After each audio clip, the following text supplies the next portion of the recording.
In the early morning hours of July 2nd, 2005, a man was dropped off at St. Elizabeth Hospital in severe pain. Doctors and police discovered this was a result of sexual intercourse he had just had with a horse. The video footage they would later find capturing that very sex act would go viral online and lead to new laws banning bestiality in the state of Washington. The man was 45-year-old Kenneth Pinion, originally from Seattle, previously married with at least one child, and who was an engineer at Boeing for 8 years. On internet forums and chat rooms, he went by the identity of Mr. Hands, and by the time he was admitted into the emergency room, Mr. Hands was already dead from complications due to his colon being punctured. Authorities quickly determined that earlier that evening, he was at a farm located about 5 miles from Enumclaw. Enumclaw being an equestrian town on the southern end of King County, at the base of Mount Rainier. Everyone there adored horses and most residents owned one. But Kenneth loved horses in a different way. At this farm outside Enumclaw, he would visit his buddy, James Michael Tate, a 54-year-old truck driver. It was a 40-acre property, and James stayed in a trailer next door to a couple who owned a ranch where they bred Arabian stallions. The couple didn't know this about James, but he was somewhat of a leader and an organizer in an online community of zoophiles.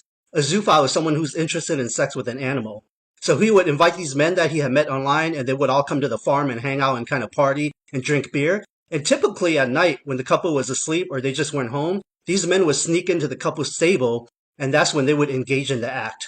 And for this particular group, the way it always worked was that it would always be a stallion penetrating the man.